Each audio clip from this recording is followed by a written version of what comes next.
राजभाषा समझने से पहले आपको कुछ चीजों को कंसेप्ट समझिए ध्यान से। एक होता है राष्ट्रभाषा। कौन सी भाषा?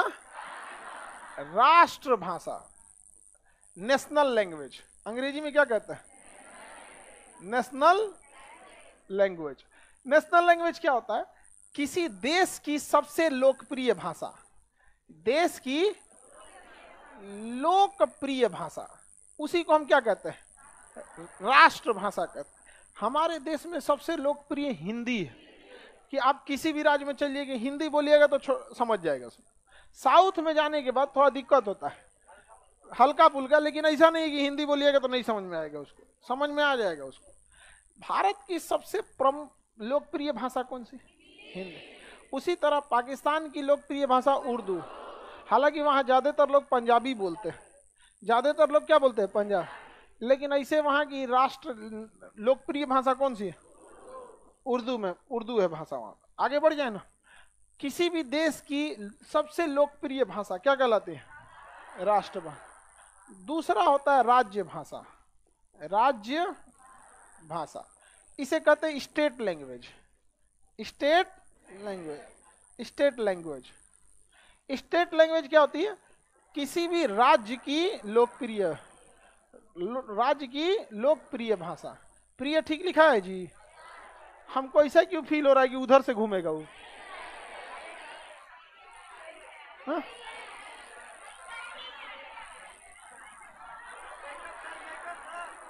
मेकअप करते हैं, बिंदी टिकली है तो लगा देंगे, पता नहीं चलेगा कौन सी लिखा है। हो गए। अब पता नहीं क्यों ऐसा लग रहा था कि वो पट्टी घूमेगा। इसका भी कोई नियम है कि इनने से घूमेगा कि उनने से घूमेगा? हम लोग ध्यान नहीं दिए लोग यहाँ पे, कभी इधर से घूमे। सबसे लोकप्रिय भाषा, चलिए ध्यान समझिए, ये अलग अलग स्टेट में अलग अलग है। आप अगर राजस्थान की बात करेंगे तो राजस्थानी वहां की लोकप्रिय भाषा।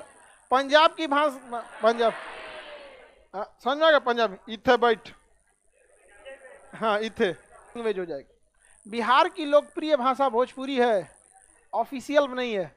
आप ऑफिस में जाते हिंदी पे आ जाते हैं। आप मैथिली भले बोलते हैं, ऑफिस में जाते हिंदी उतर जाते हैं। हो जाते हैं कि नहीं? भले आप यहाँ गया वाली भाषा बोलिए, मगही मगही बोलिए, ऑफिस में घुसते क्या हो जाते हैं? हिंदी। इसका मतलब राज्य भाषा वगैरह ये अलग चीज है, लोकप्रिय भाषा अलग चीज है, लेकिन ऑफिशियल लैंग्वेज अलग चीज। तो लिखा पढ़ी जिस भाषा में होगा उस भाषा को कहते हैं राजभाषा। राजभाषा, ऑफिशियल लैंग्वेज,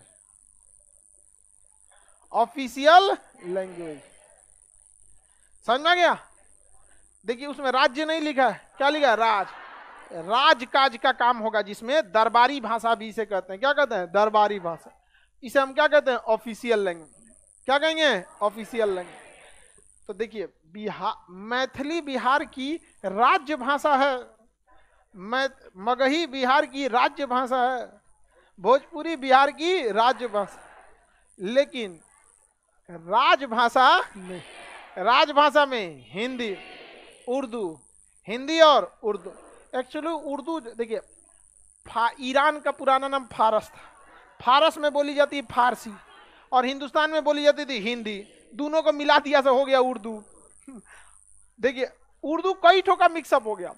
ईरान के पास से फारसी आया, ईरान के बगल में सऊदी अरब, इराक, सऊदी अरब, ये सब, वहां से आया अरबी, तो वहां से अरबी थोड़ा मैच किया फारसी से, अब भारत में आए हिंदी, तीनों को पकड़ के हौड़ दिया, सब बन गया कौन सी? उर्दू। समझ में आ गया कि नहीं? अब देखिए हिंदी में हम लोग जल बोलते हैं, उर्दू में पानी, फारसी में आब, फारसी में आब, 5 नदियों का क्षेत्र पंजाब, 2 नदियों का दोआब। समझ में आ गया कि नहीं आ गया? आप बोलते हैं, मिल जाता है, दोनों का खिचड़ी कर दिया तो उर्दू हो जाता है यहाँ पे।